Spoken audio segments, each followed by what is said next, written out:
So, guys, very good evening and welcome to one more wonderful session on Java. And in last few days, I think almost in last 4 days, we understood what Java is all about. All the 4 days we have spent on theoretical concepts of Java. From today's class, we'll try to understand how to write programs in Java. So this is the basic program structure. Means these are all the different components you'll find while writing program in Java.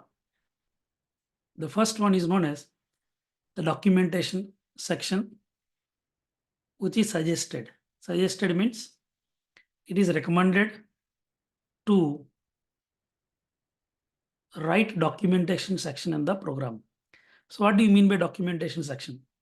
Documentation section is the section where you are putting your comment lines. Comment line means you will write information about your project, which is for your own understanding, but not for the compiler. Means whatever is written inside the comment lines will not be compiled by the compiler. And in our WhatsApp group, I've asked like how many types of comments are there in Java. So like most of the people said 2, and there are I think 14, 15 people, they said 3, and like more than 40 or 50 people said there are 2 types of comments in Java. So guys, Java has totally 3 types of comments. One is single line comments. Practically, I'll explain you when I write programs, but now you just try to understand. Single line comments are represented by using these 2 forward slashes. That's nothing but if your comment is having only 1 line, then you can use single line comments. Multi-line comments means like forward slash star, and you write multiple lines, and again you close this. And the third one is known as documentation comments. Forward slash 2 stars, and you'll write your documentation comment and you close it. So you may think like where this documentation comment is used. So in the last class, in our previous class, I've explained you, I've shown you the Java API documentation. So Java API documentation is like a reference manual to understand the use of classes and methods which are provided by Java. Like this, if you are building an application, if you are developing an software in Java, and for your client also, if you want to provide a manual or if you want to provide documentation for your client, then you will use documentation comments in your source code explaining each and every component of your program. That's nothing but whatever the Java API documentation I have shown you, the same thing we can generate it for our source code also, and that also I'm going to explain you in future. Fine. And after that, package statement, it is optional. It is optional. So in the initial days of our programming, we won't use any package statement. We'll write the programs directly. So it is optional. Import statements, if needed, like if you are working with some methods and those methods are available in some classes, and those classes are not by default imported by your Java runtime environment. Means, see, all classes will not be imported in your program. Some classes you have to import it uh, explicitly by writing import statement. Then we have to write import statement. Interface statement is also an optional. Class definition is also an optional. But then what is mandatory? The mandatory is main method class.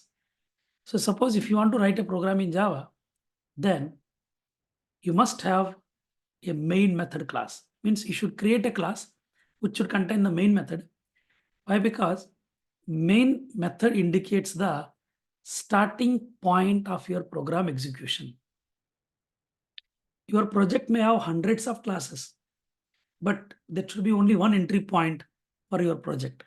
So the class which contains the main method is considered as the starting point of your program execution. There are some rules and regulations are there for writing Java programs. Let me read out the rules. Let me explain that. and then we are ready to write our first program in Java. Every statement should end with a semicolon. The name of the source code file, that's nothing but you will write Java program inside an editor, and once you save that program, then the name of that program should match with the name of the class. Okay, so in case of I have written public classes, so don't go more deep into this.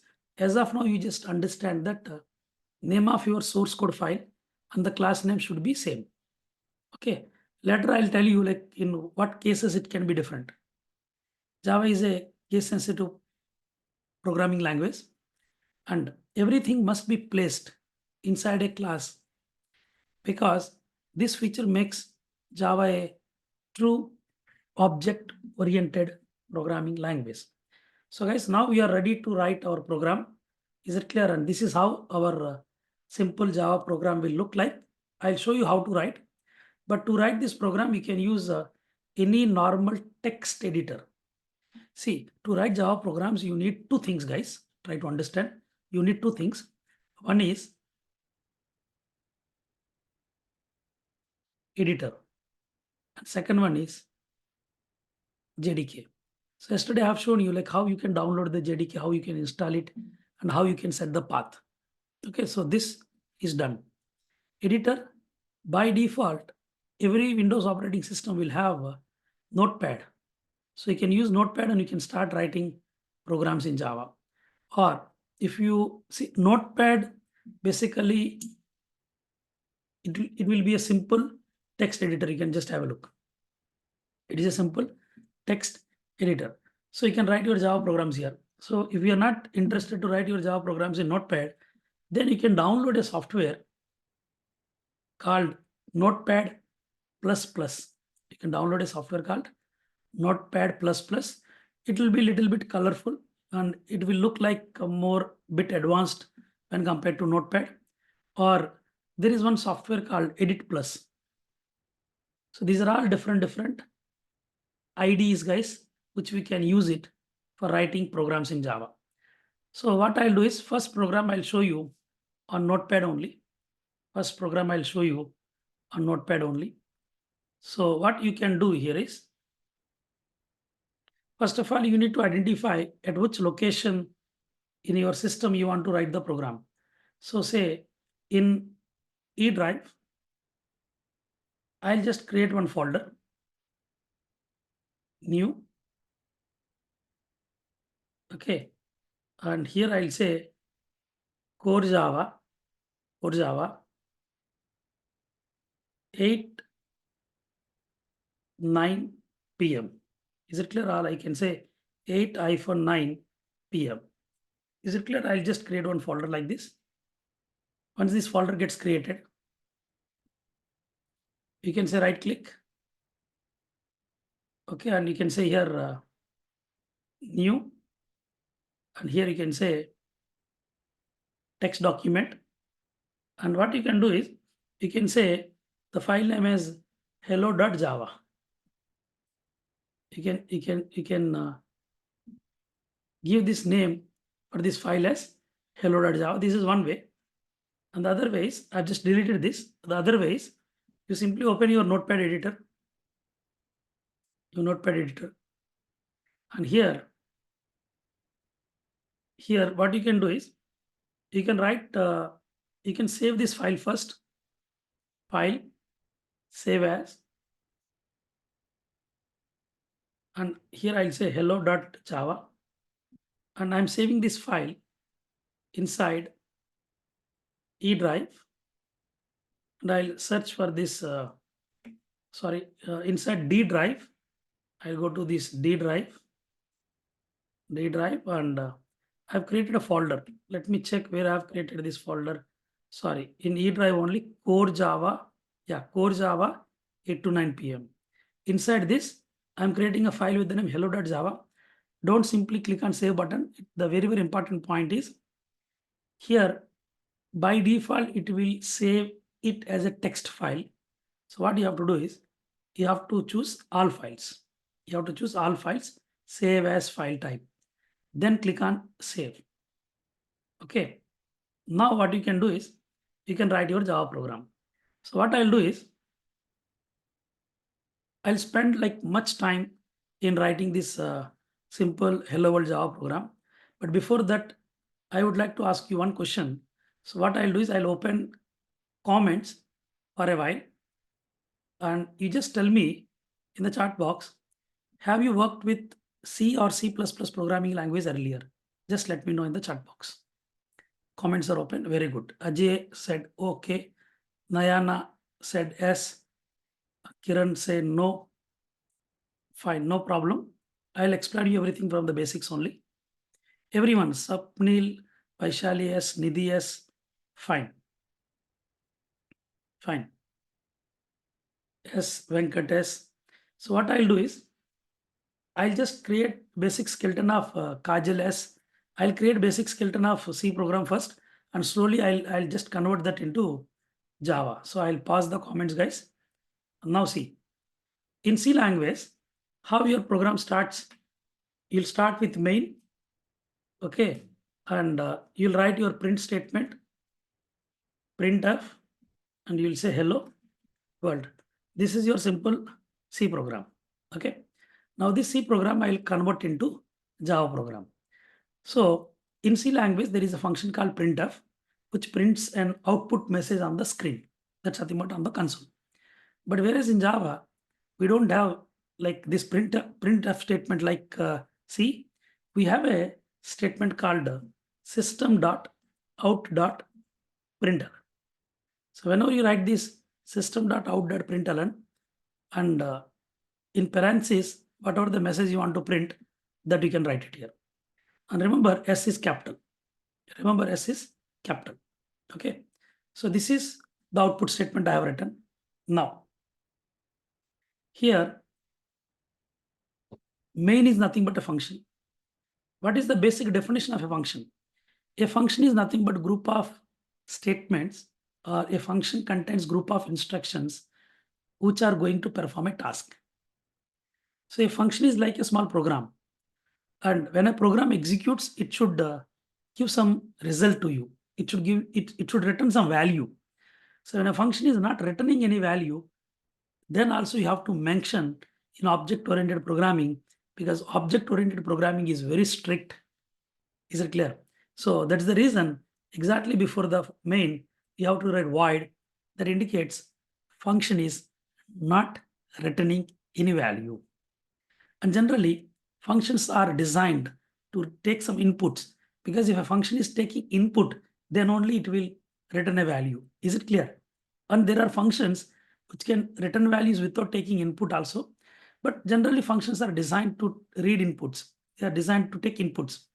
So though you are not passing any input for this program, but the Java designers has designed the structure of the main function in such a way that in future, if at all, if you want to provide any input, then it should be ready to take.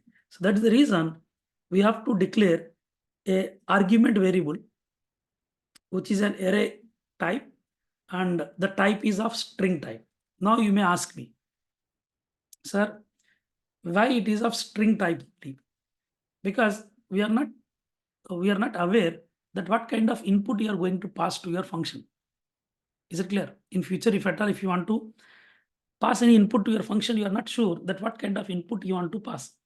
So if it is string type, then string can read integers also. But if it is integer, then it cannot read strings. That's nothing but if the argument is of type string, then it can read any kind of input. Next. So why you have given this brackets opening and closing? The brackets opening and closing I have given because I'm not aware that how many number of input parameters I'm going to pass, or how many values I'm going to give. So the square brackets indicates an array type. If you are coming from C language background, then definitely you'll understand that this is an array type. Okay.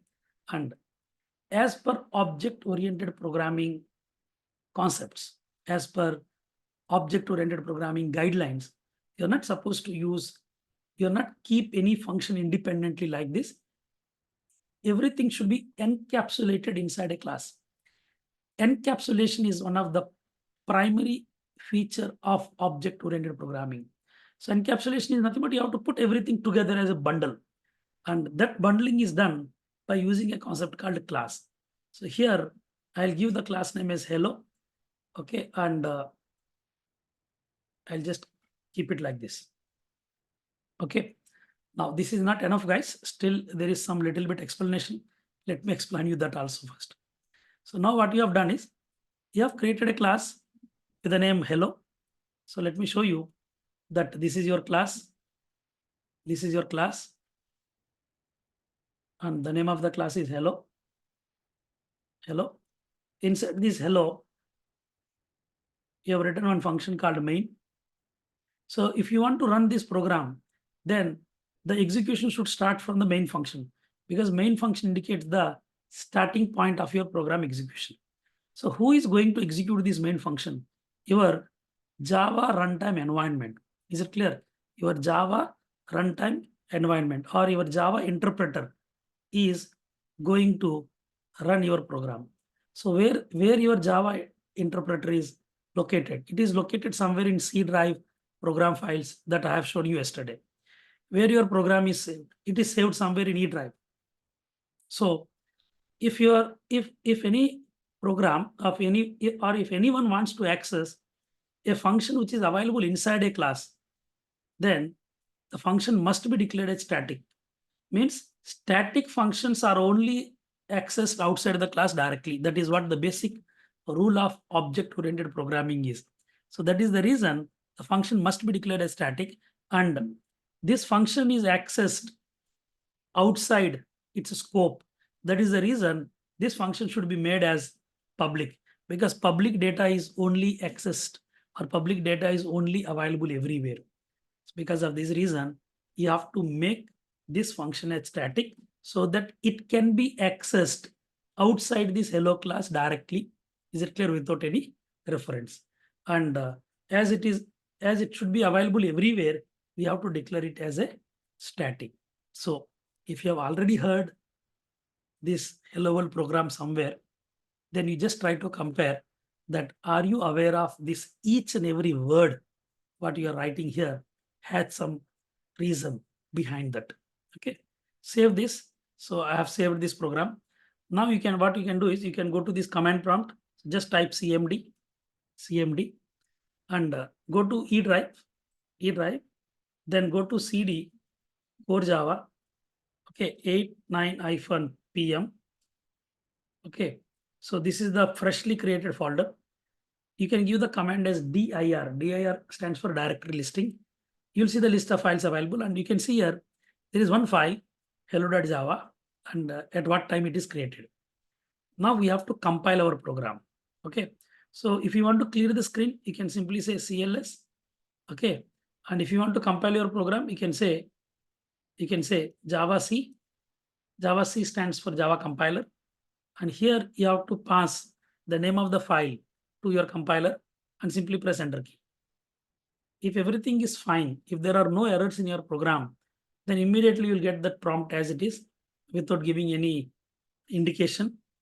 And if you click it, if you type dir and press enter key again, it will show you the list of files which are available now.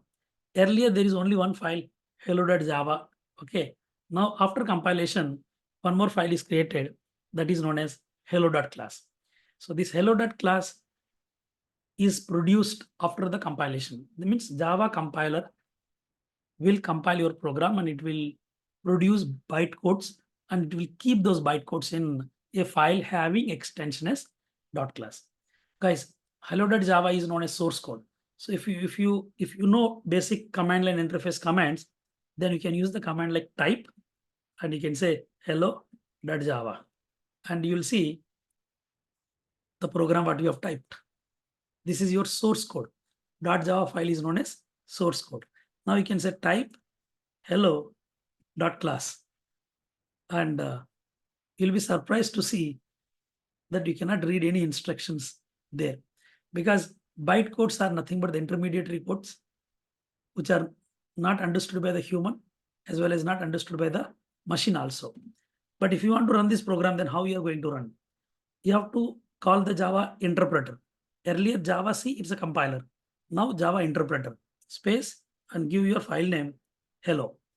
Now you should not give dot class. Okay, you have to write simply Java followed by hello, press enter key. So what it is saying, see, Java hello. GNI error has occurred. Please check your installation and try again. Unsupported class version. It is compiled by, I think there are, which version of Java is there? Let me check here. Java version. Sorry. So Java compiler version, Java C. So there is a difference between the compiler version as well as the interpreter version. That's why you are getting this error message. So what I have done is actually I have installed this Java 8 to show you that there are two different folders available. So what I'll do is I'll just go to the setting. In settings, if path is set for 1.8, so first what I'll do is I'll just remove that path. So I'll say right click, properties,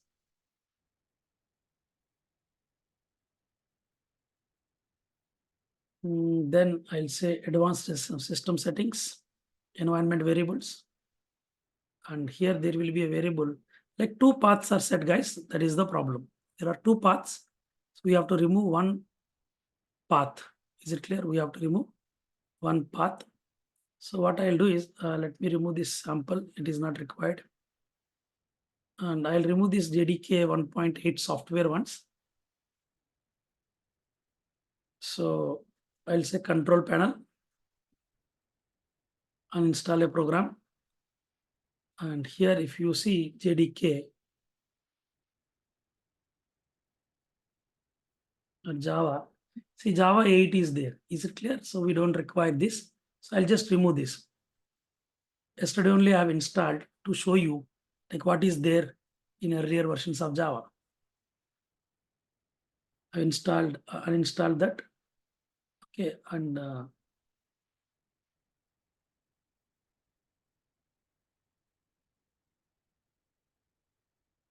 okay, so I've removed this JDK 8.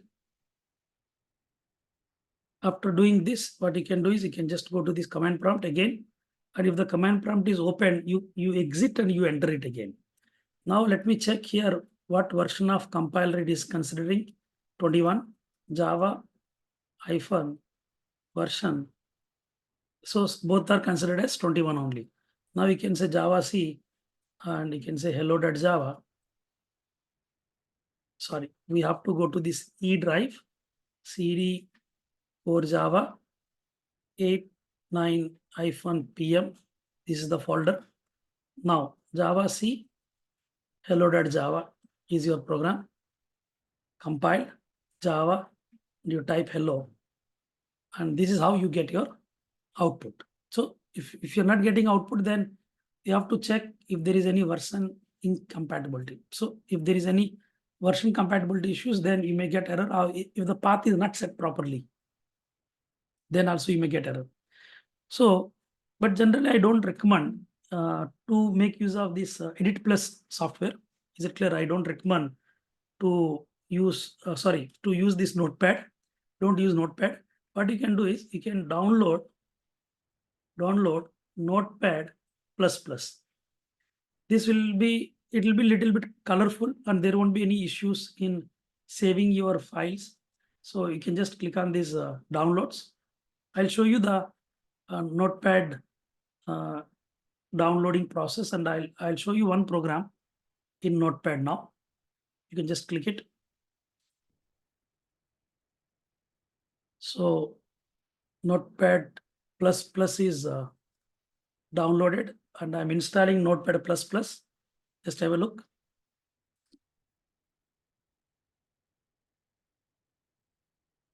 Initially few days, it is recommended to write programs using normal editors only, means normal text editors only. Because if you start writing programs by using normal text editors, your confidence level will increase. Is it clear? And if you start writing programs by using IDEs, the problem with IDEs is they'll help you in code completion. Is it clear? They'll help you in error rectification. So your subject won't get developed. Okay. Now I'll write one more program. So I'll say file new. Okay. So one more file is open. So here what you can do is you can say class welcome. You can start the brackets. Okay. And here you can say public static void main string args. And here you can say system dot out dot println. This is my second program. Okay. System dot out dot println.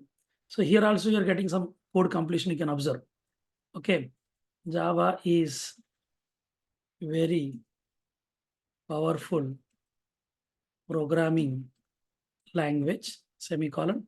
Close the floor brackets for main method, close it for welcome.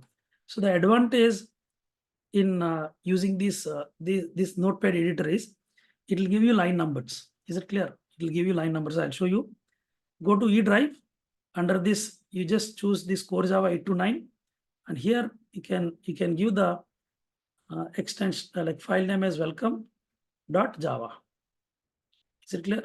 Or you can say welcome, and here you'll find the extension as Java source code file. Can you see this? Is it clear? So you can simply click on extension, and here you can see append extension. So you're telling to append the extension by default. So you need not to give the extension. Okay. And if you want to increase this window size, all those stuff, then you can simply increase this window size and all those stuff also. So now I've written the program with the name welcome. I've written some 2 lines of code. Now what you can do is you can go to your command prompt, and when you click on this dir command, you will see one more new file created, welcome.java. So compile it. I'll say Java C. Okay. Then say welcome.java. Press enter key. It will take some fraction of seconds of time, and the compilation will complete, and .class file will be created. If your source code is not having any errors, you can just have a look. Welcome.class is created.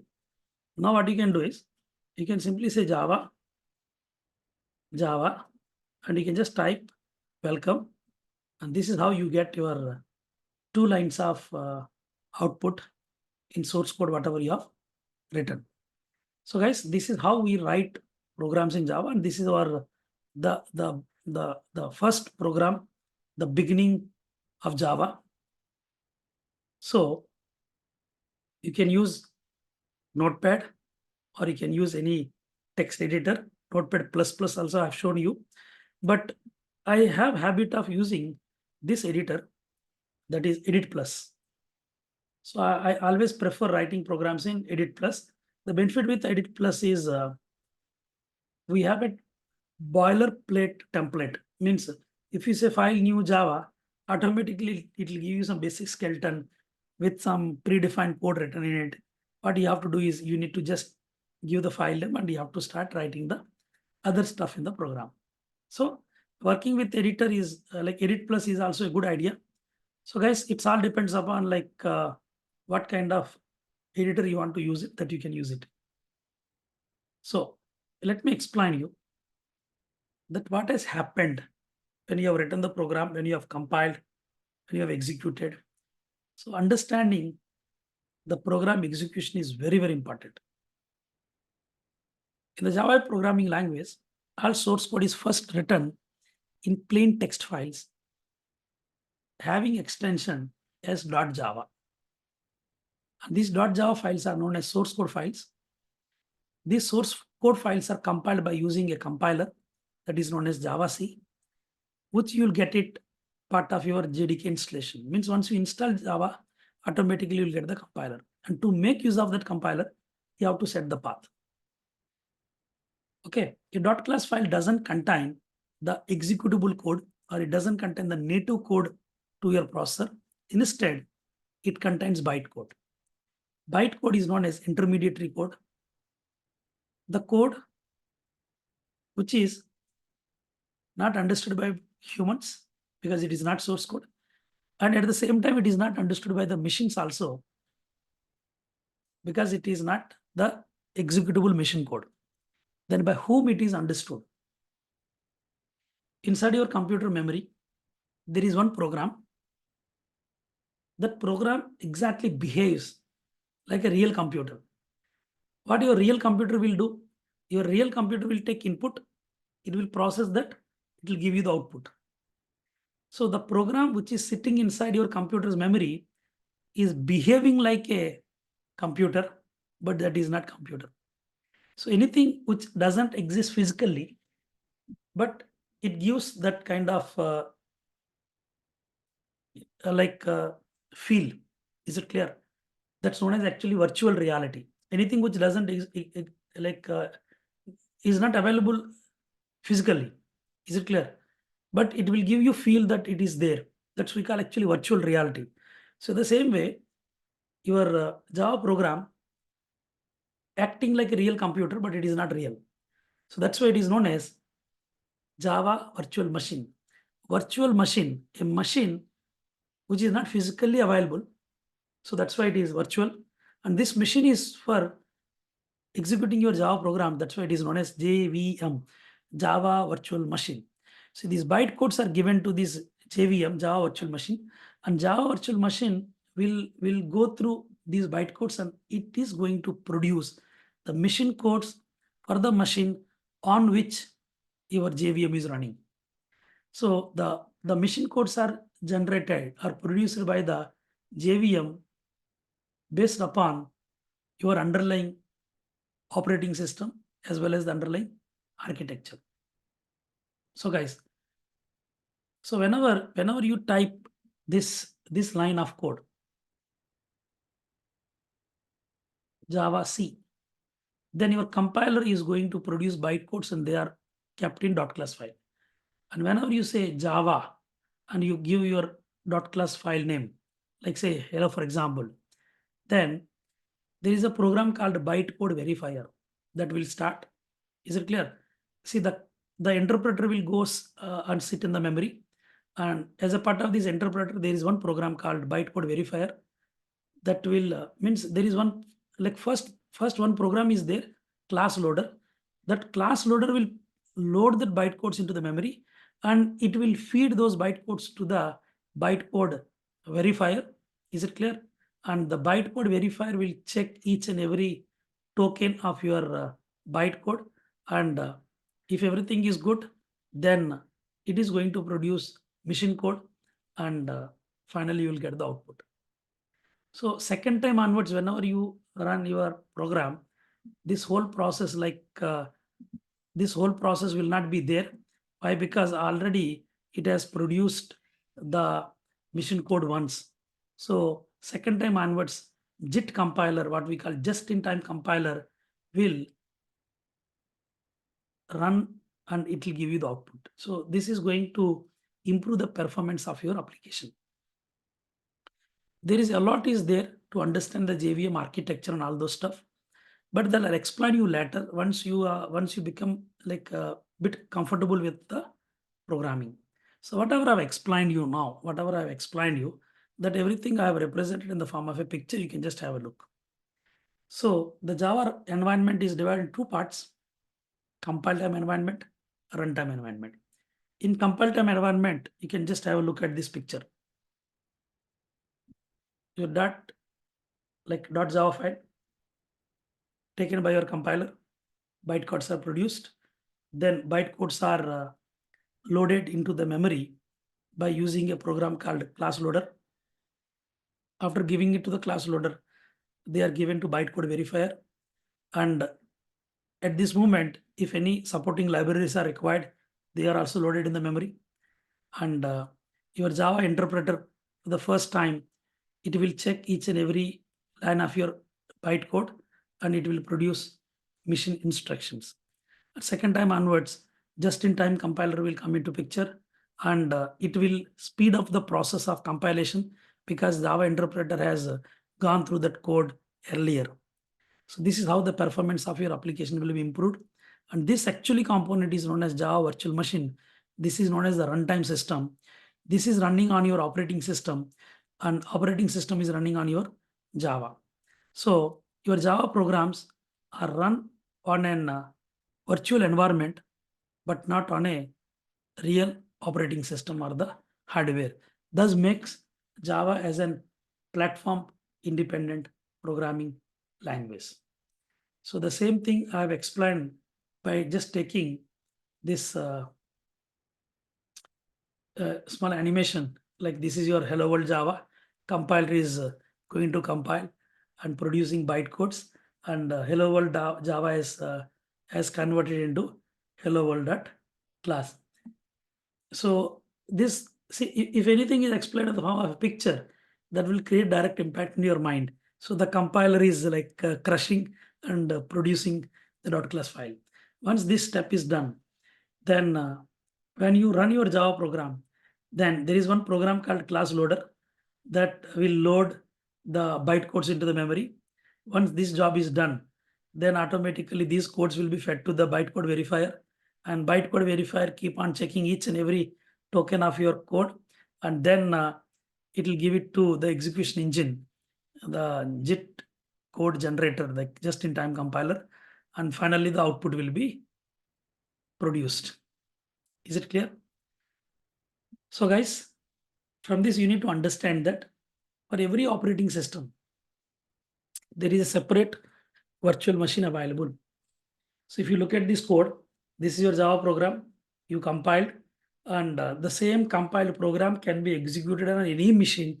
Why? Because for every machine there is a separate JVM is available. That's why while downloading Java, it'll ask you like you want to download Java for Windows, or you want to download Java for Unix, or you want to download Java for Mac. Is it clear? So different JVMs available for different platforms and different operating system. That's why Java slogan is write once and run anywhere. Or sometimes it says write once and run everywhere. And this slogan is created by Sun Microsystem to illustrate that Java supports cross-platform benefits. Is it clear?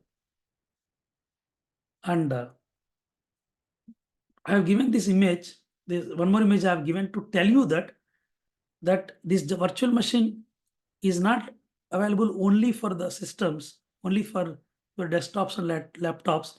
You'll find virtual machines inside your mobile operating systems, and these virtual machines will be there inside the browsers also. Because any website what you see today, they are see, there are multiple technologies which are there in market to develop these websites. But if a website is developed by using Java language, then from server, when the code comes to your browser, the browser should interpret that code and it will give you the information on your browser window in a readable format. That's nothing but in a HTML format. So the HTML may contain your Java code. So it should have, the browsers also should have virtual machine to process that particular Java code. Hope you got clarity on this, the complete compilation and execution process of Java. So guys, let me know in the comments below this video, is it clear? Or in the chat box that did you understood or not, and did you like this particular session or not?